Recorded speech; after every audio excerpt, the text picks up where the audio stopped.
সাহাল হাদিসু ফাহুয়া মাযহাবি, যখন হাদিস সহিহ হবে সেটাই আমার মাযহাব, সেটাই আমার মাসলাক। যখন হাদিস ঠিক হবে তবেই আমার মাসলাক, হাদিস যদি ঠিক নয় সেটা আমার মাসলাক নয়। ইমাম আবু হানিফা রাহমাতুল্লাহ আলাইহির বিষয় এই 6টি কথা, যেটা আমাদের আসলে তো মুখতাসার হিসাবে হলো আমাদের জানা প্রয়োজন ছিল, তবে আমি 5 মিনিটের ভিতরে আমি কথা আমার শেষ করে দিব। শুধুমাত্র ইমাম আবু হানিফা রাহমাতুল্লাহ আলাইহির বিষয়ে আমি বলে যে হযরত ইমাম আবু হানিফা রাহমাতুল্লাহ আলাইহি কে ছিল, যত উলামায়ে কেরাম ছিলেন, হযরত আব্দুল্লাহ ইবনে মুবারক রাহমাতুল্লাহ আলাইহি, হযরত আব্দুল্লাহ ইমাম আবু সুফিয়ান সুরি রাহমাতুল্লাহ আলাইহি, এইভাবে আরো বিজ্ঞ উলামায়ে কেরাম ওই জামানার মুজতাহিদ, তিনারা বলেন ইমাম আবু হানিফা রাহমাতুল্লাহ আলাইহি সারা বিশ্বের ভিতরে সবথেকে বড় আলিম, এবং তিনারা বলেন সারা বিশ্বের ভিতরে সবথেকে বড় মুজতাহিদ। ওনারা বলেন সারা বিশ্বের ভিতরে সবথেকে বড় ফাকিহ, যিনি মাসলাকে সবথেকে বেশি বুঝেন। আর ওনারা বলেন ইমাম আবু হানিফা রাহমাতুল্লাহ আলাইহি এরকম ভাবে দলিল পেশ করেছেন যে ওনার দলিলের পেশ করা দেখে মানুষ हैरान হয়ে যেতেন, পরেশান হয়ে যেতেন যে এরকম গভীরতা আল্লাহ ওনাকে দিয়েছেন। ইমাম মালিক রাহমাতুল্লাহ আলাইহি বলেন যখন ওনার কাছে ইমাম শাফি রাহমাতুল্লাহ আলাইহি জিজ্ঞাসা করেছেন যে ইমাম মালিক রাহমাতুল্লাহ আলাইহি ইমাম আবু হানিফা রাহমাতুল্লাহ আলাইহি কি আপনি দেখেছেন, উনি বলেন শুধু দেখি নাই। যখন ইমাম আবু হানিফা রাহমাতুল্লাহ আলাইহি বলতেন যে সম্মুখের ফোঁটাটা সোনার ফোঁটা, আর যখন উনি সোনার সাবিত করার জন্য আরম্ভ করতেন এই ফোঁটাটা ওনার দলিলের বরকতে অটোমেটিক সোনা হয়ে দাঁড়িয়ে যেতেন। সুবহানাল্লাহ।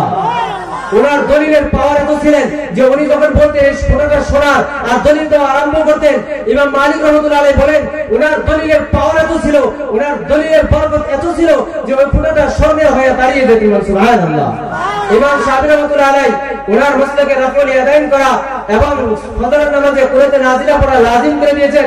যখন উনি বাগদাদে যান, যে জায়গাতে হযরত ইমাম আবু হানিফা রাহমাতুল্লাহ আলাইহির কবরে মোবারক মওজুদ আছে, সে জায়গায় উনি কবর জিয়ারত করার পর ওই পাশের মসজিদে উনি 2 রাকাত নফল নামাজ পড়েন। ওনার কাছে জিজ্ঞাসা করা হয় হুজুর আপনার মাসলাকে তো রাফুল ইয়াদাইন আছে, কিন্তু আপনি রাফুল ইয়াদাইন করলেন না, ফজরের নামাজে কুরাতে নাজিলা আপনি ওয়াজিব করে দিয়েছেন, কিন্তু আপনি কুরাতে নাজিলা পড়লেন না।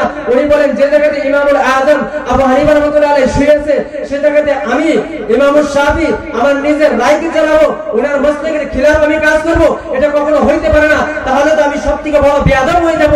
যে জায়গাতে ইমামে আযম আবু হানিফা রাহমাতুল্লাহ আলাইহি শুয়ে আছে আর আমি ইমাম শাফি সে জায়গায় আমার রায় চালাইতেছি এবং আমার মাসলাক আমি খাটাইতেছি, তাহলে তো আমি বেয়াদব হয়ে যাব।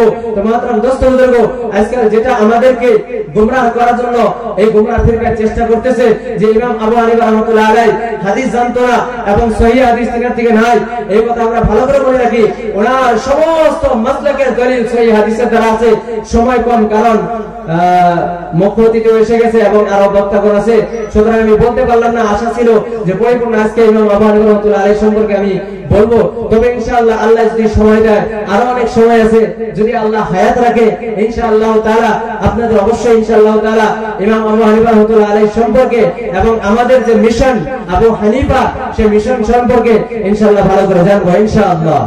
তো আল্লাহ তাবারক ওয়া তাআলা এই মিল্লাতে ইব্রাহিম হানিফা যে আয়াত করেছি কোরআনের ভিতরে 7 জায়গায় আছে। এই মিল্লাতে ইব্রাহিম হানিফা আল্লাহ নিজে বলেছেন। হানিফার অর্থ হলো, যে অর্থটা আমি বলে দেই, হানিফার অর্থ কি, আবু হানিফা মানে অর্থ কি? আবু হানিফার অর্থ হলো শিরক থেকে পাক পবিত্র মাযহাব, সে নিফাক থেকে পাক পবিত্র মাযহাব, বিদআত থেকে পাক পবিত্র মাযহাব। তো আমাদের যেটা মাযহাব, এই মাযহাব হলো সমস্ত ফিতনা ফাসাদ থেকে দূর, সমস্ত বস্তু থেকে পাক পবিত্র।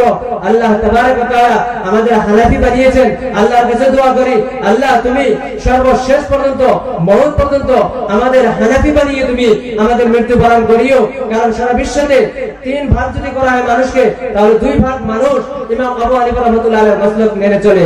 তো আল্লাহ তাবারক ওয়া তাআলা আমাদের সকলকে ইমাম আবু হানিফা রাহমাতুল্লাহ আলাইহির জন্য আমরা যেন সকলে দোয়া করি যেন আল্লাহ ওনার কবরে করুণা রহমত নাযিল করে। সবাই বলেন আমিন। আল্লাহ তাবারক ওয়া তাআলা যা কিছু বলা হলো এর ভিতরে কোনো ভুল ত্রুটি হলে আল্লাহ যেন আমাকে মাফ করে দেয় এবং আপনাকে শোনাকেও আল্লাহ মাফ করে দেয়। আমল করার মতো যেগুলো কথা আছে আল্লাহ আমাকে এবং আপনাকে সকলকে আমল করার জন্য তৌফিক দেয়। আল্লাহর কাছে এই দোয়া নিয়ে আজকে আমি বিদায় নিচ্ছি। ওয়া আখিরু দাওয়ানা আলহামদুলিল্লাহি রাব্বিল আলামিন।